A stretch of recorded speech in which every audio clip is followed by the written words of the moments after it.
Noah in the archetype goes on the ark with his family and the animals, not another soul. All those years building that ark,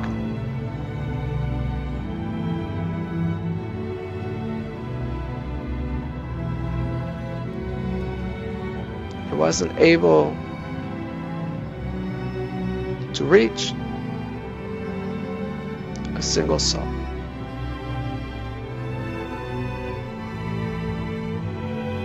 And Abraham is called father amongst nations.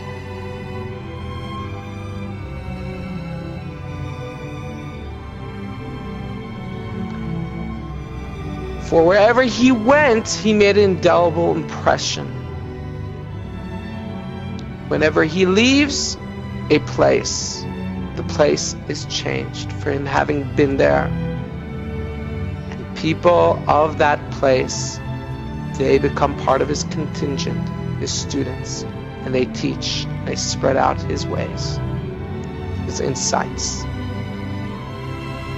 his path in spirituality, which was expressed in kindness and giving to another.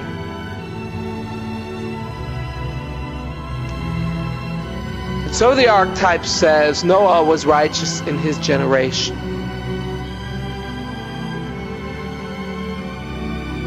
For Noah had the disposition through which to withstand the great darkness, but what emboldened him to be able to sustain his integrity in great darkness was as well what walled him off and made him distant from making an impression upon his generation. And thereby he is called righteous in his generation. For if he was amidst the time of Abraham in his generation,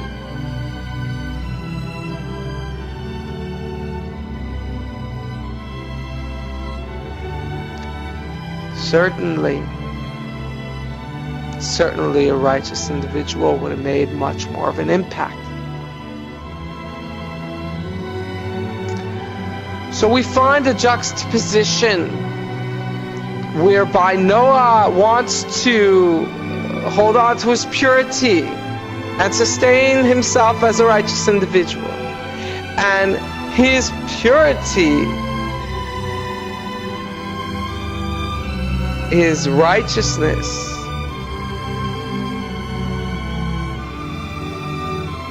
is the very barrier through which he does not connect to make an indelible impression upon his generation. Abraham in the archetype goes to a city by the Canaanites in the archetype, and he says, only there's no fear of heaven in this space, I must leave, in the archetype. And so Abraham goes to the plains or the deserts,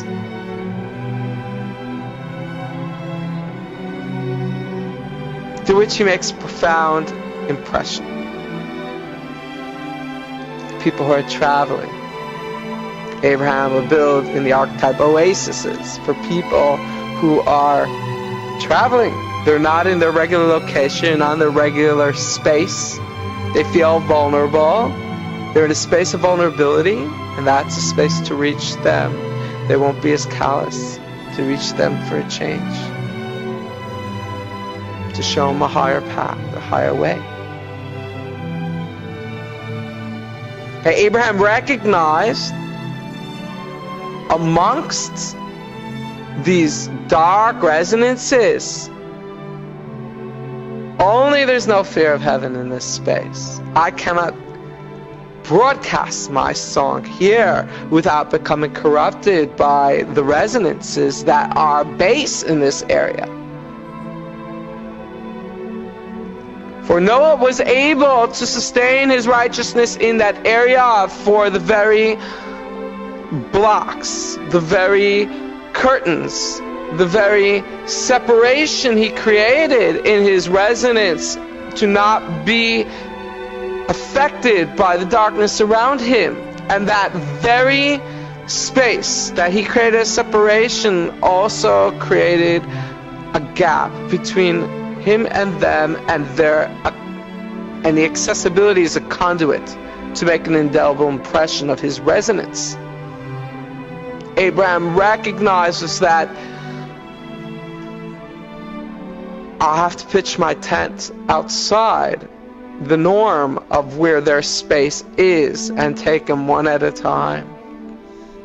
In a space of where they are not group mentality in baser resonance, but one by one as an individual, and vibrate the solution.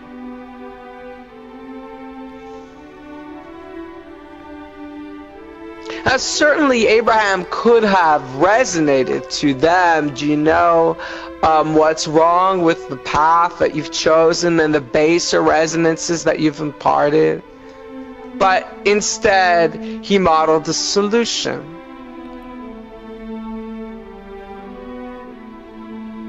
He modeled the solution for everyone being interconnected.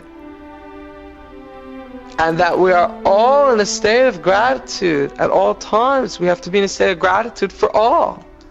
Because all are contributing to the fabric that we're part of, this grandiose love story. Even if the key is a little darker, it's still creating the free will in order to make that optimization and actualization manifest.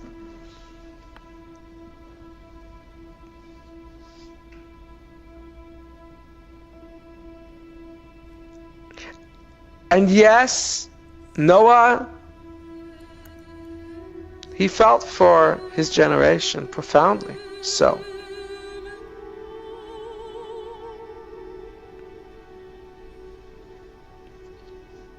But he felt for them from a point of discrimination, of separation. For he lived amongst them. And if he would have removed himself from them, then he would have been able to feel for them from a space of intimacy and make an impact. Because he was so close, he had to build walls in order that he shouldn't be affected by the darker resonances.